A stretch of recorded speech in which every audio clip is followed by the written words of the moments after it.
Okay, so I got something I've never worked on before, although it won't be much different than working on a Stihl weed eater. This is a Stihl pole saw, and I looked it up on Amazon, or Facebook, excuse me, and there's two of them for sale. One was $500, one was $600. The thing is, you can buy them new for $600. So I don't know if they're selling, but that's what they're going for. So he brought it over, and he wasn't very clear as to whether it ran or not. He said it hadn't ran in years, but he's wanting to sell it. He's got a bunch of equipment that he wants me to work on, and so he can sell it. So it may run, who knows? So we may just do some testing on it. Now I'm going to go through my standard protocols of testing. I'm not going to put any gas in it. I'm going to put some carb cleaner in it and try to start, see if it starts. And then I'll put some gas in it, if it starts, I should say. And if it runs, then I don't need to do anything further except clean it up. If it doesn't run, then we know it's a carburetor. But if I put starter fluid, I said, well, it doesn't matter, carb cleaner or starter fluid. And if I put it in there and it doesn't run, then we'll go to the spark plug and check compression and all that kind of stuff. So the first thing I noticed, just goofing around with it, is the switch. So I put the switch back, and it falls forward a little bit, like there's a spring in it. There may be a spring in it. There is a click there, so let's hope that works. But the way we'll find out if that works or not is if I can't get a spark, then there's a wire that goes to the ignition coil. I'll just unplug that wire, and if it starts then we'll know that we have a switch problem. So we're going to put in start, and then we're going to take the air filter off.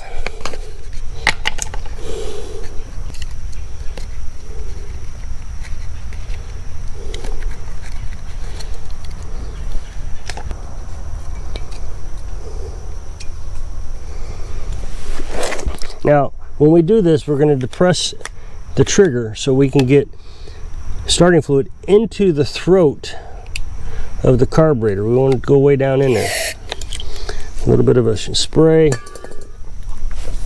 and then we're going to give it a try.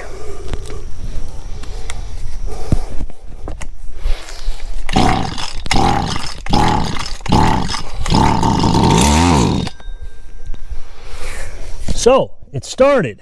That's fantastic. That's all we needed. We needed to know that it's a carburetor issue. That means the switch works. That means the spark plug works. So now what we're going to do is put some gas in it and see if it'll start. With gas in it,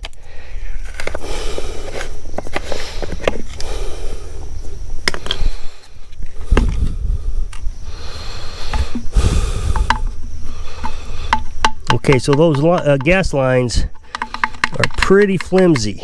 I might just replace those. I think I got some hose in there.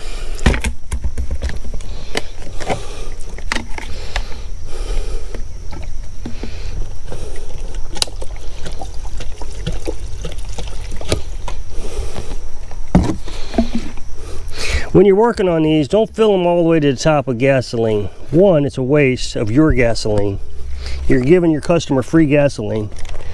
And two, if you got to dump it out, that means you got to dump out more gasoline. Okay, so what we're going to do now is we're going to prime it. That priming bulb looks a little rough too.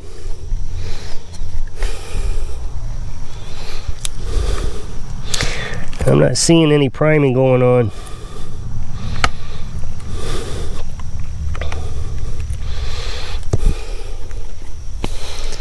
Yeah, there's no priming. So either the hose is broke.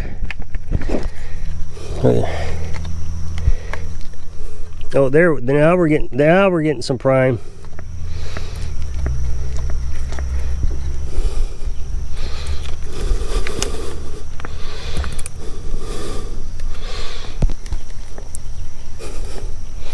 That took a bit. I still think those hoses should be replaced. Okay, so that's good news. So now we're going to choke it. That was a positive sign.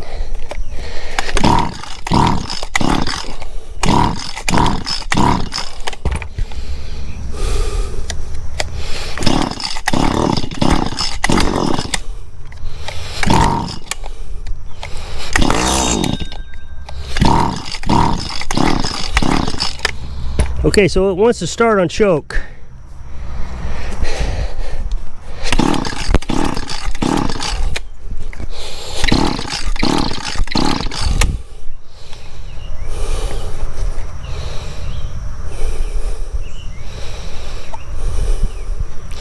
So what I'm trying to determine now is if we have a carburetor issue or just a gas line issue.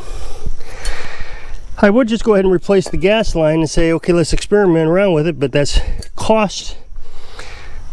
If it needs a spark plug, if it needs a carburetor, then it'll be double handling the work.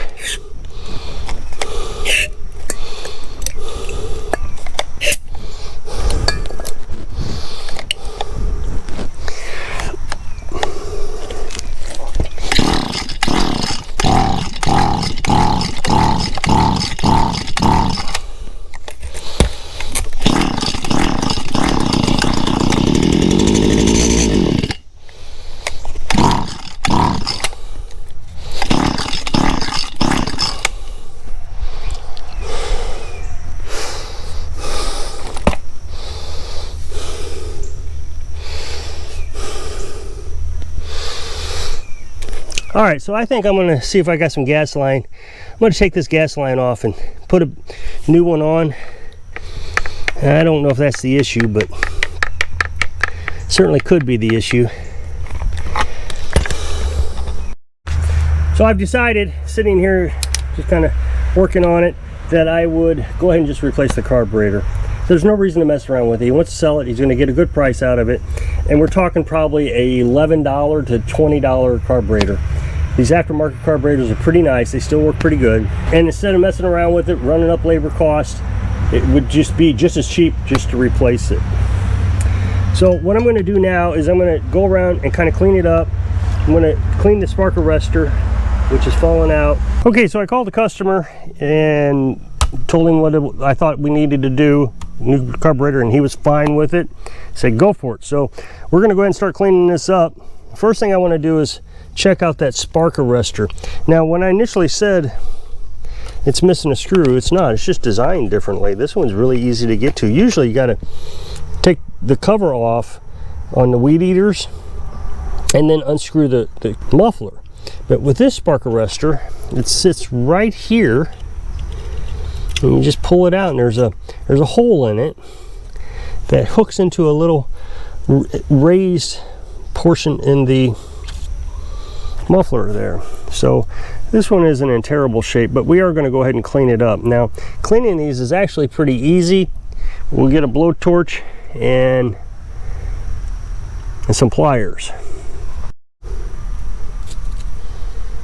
Okay, got a wire brush also. I forgot to mention the wire brush. So we'll turn on our blowtorch.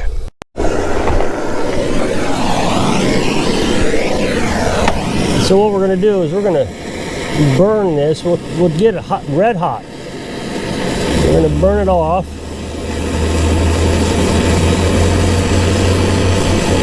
Now don't dip this in water after you're done. It brittles it.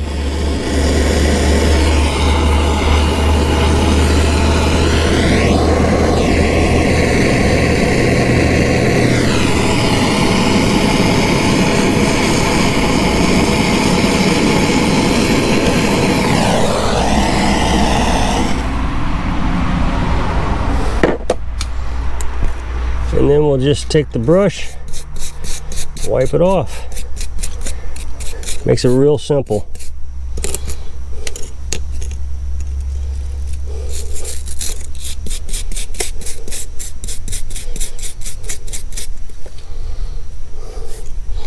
Now don't pick it up either, it's really hot.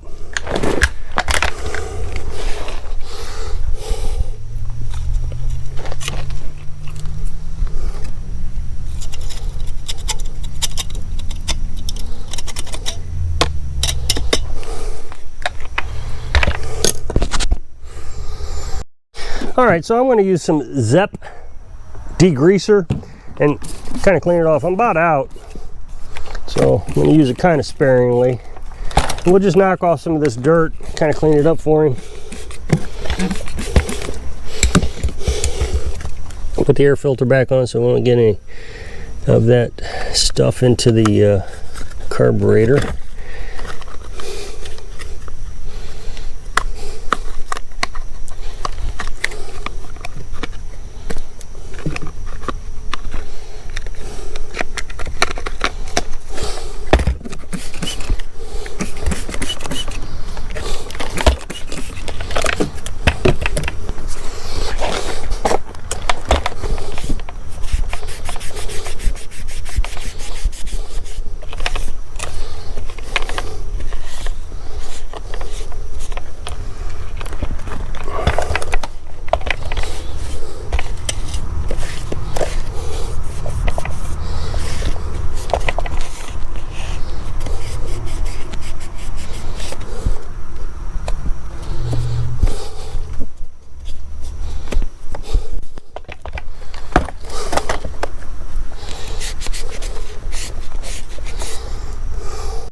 Okay, so I think I've gotten it cleaned up a little bit. So now I'm going to take this assembly off here, get up underneath there and clean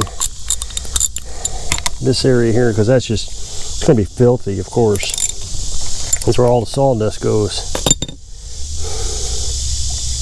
This is where your oil, bar oil, goes into this tank. Look at that, absolutely caked.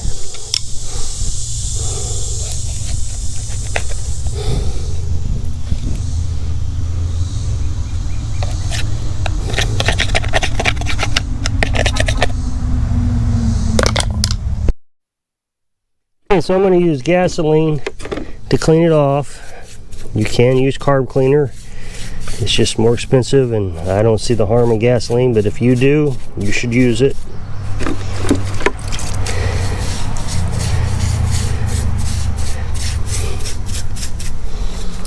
Or shouldn't use it, I guess.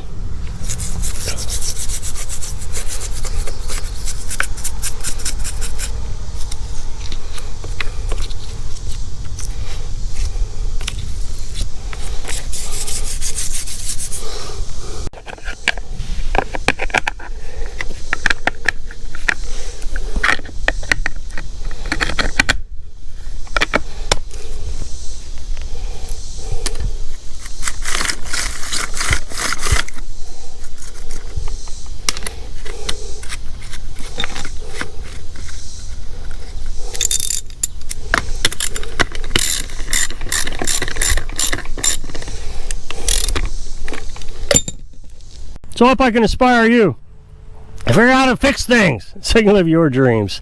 Thanks for watching.